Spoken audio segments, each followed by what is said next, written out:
Ortal. I'm a business law major. I'm KJ, I'm a business major. I'm Huntley, and I'm a business law major. And I'm Jack, I'm a business major. So the community that we chose to target are upcoming students or first-year freshmen, primarily freshmen that live on campus. And so the problem that we chose to solve is lock safety. I know that a lot of parents and students consider like the environment that college campuses are on when they apply for schools, and like their safety is their number one like priority. So we chose to focus on like lock safety or dorm lock safety for freshmen. And then the company that we created is called LockSmart, and it utilizes technological advancements in order to prioritize lock safety.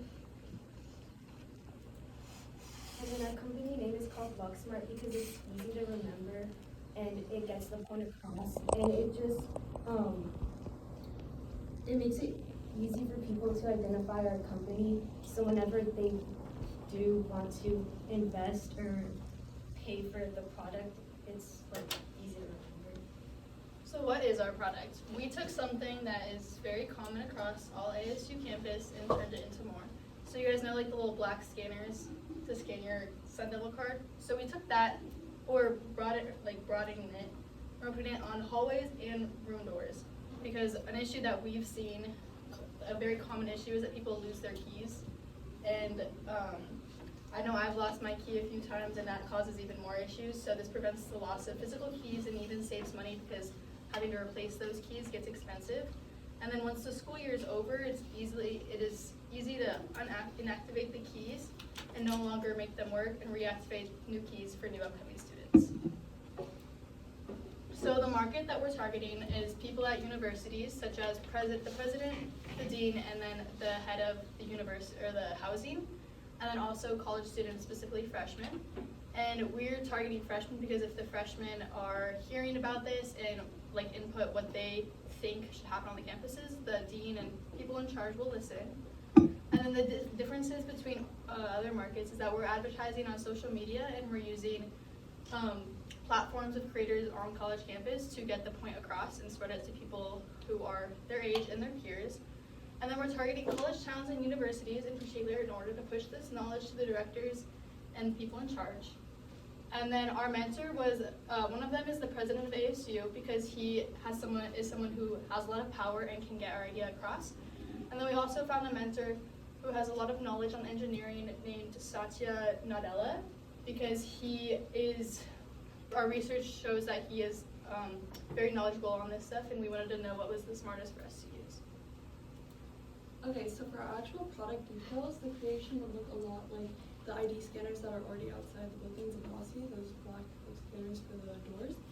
So we would purchase these ID scanners, the exact same ones from that manufacturer, so we would save on the cost of manufacturing our own product and having the labor for that. And as far as installation goes, we would have a team of about 45 installers for each floor of Aussie we determined, because that would just be the most efficient. And as far as sustainability efforts, it would eliminate the need for a metal key, and it would eliminate the need and the resources and just materials to change the locks of the doors. And students already need a Sun card ID anyways, so you wouldn't need another extra key.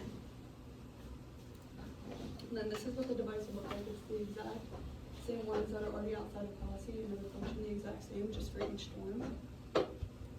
And then for marketing, our promotion would look like several different social media sites and a website showing all of our business details, and we would want to post collaborations with the ASU president and the head of housing here.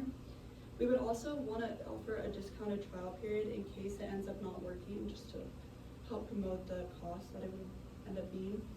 And we would also post product details to show the benefits of the products on our social media sites.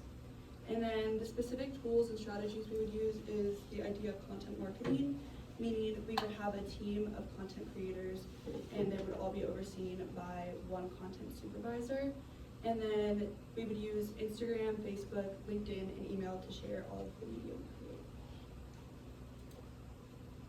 Alright, so in terms of budget, we estimate that each unit will cost around $150, and that's because we're gonna buy it directly from the wholesale manufacturer, so it'll be relatively cheap.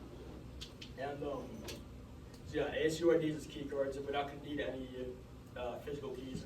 So that could replace some costs, such as having to purchase more keys in case replacements and stuff. So that's gonna be a money saver. And it was estimated about 1,000 rooms in Hossie, so around $150,000 budget. If we're just gonna roll out a Hossie, there's about 10,000 students. There's about 5,000 rooms total for all on-campus 10B freshmen. So that'd be about a $500,000 budget if we were to roll out for everyone at once. But I think the projected, the plan would be to roll out just a Hossie on the first. So in terms of expenses, the expenses really are just the cost of labor and the logistics if we're going to purchase from a manufacturer, even at wholesale price. So we have to worry about shipping. We have to worry about installation, all that stuff, and actually getting it from the, from the manufacturing plant onto a truck, onto the doors of Hossie Alpha and the rest of the ASU. So yeah, labor costs can be calculated by total man hours times, the salary of the labor, and yeah, logistical expenses include shipping and transportation, manufacturing.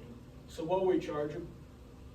We'll charge about $180 per unit. Industry average for a price markup from manufacturers about 20 to 40%. So we obviously see more profit with the 40% markup, but we wouldn't go that high if there's not demand for it. It's a novel product. So to right off the bat start with a 40% price markup wouldn't really work, but if we see high demand for the product, then we definitely aim for that number, probably at the maximum, maybe 45%. So how is it profitable? Profit we'll make from selling the items and charging for installation. Obviously, we're not going to pay for the labor installation. I think the plan was for the installation, like cost of labor, everything. We charge ASU for that, and we negate the labor cost from the actual shipping costs and all that stuff. Provided, when we ship in bulk, obviously, that's still a very large expense for our budget. So why invest? So it puts a good image on the #1 innovation label, and it makes ASU stand out from other colleges. Like if you're thinking of being a freshman next year for college, and you come to ASU and you see, this very innovative and technological thing on the doors, it could make it stand out to students for the ease of access and parents for safety. Safety is a big concern in our society, and yeah, so it does appeal to potential students. And long-term durability, you don't have to replace a jammed or broken lock, whatever. You don't have to replace keys. Future-proof system. The internet's been around for a while. It's gonna keep being up. If we create a database for these locks, to replace like the IDs of new students every single year, so that's pretty future-proof. And it is a long-term money saver. Like I said, don't have to worry about jamming locks, don't have to worry about replacing keys. And overall, it's a money saver, it's a time saver, and it's appealing to new students, which equals more money for ASU. And thank you for listening.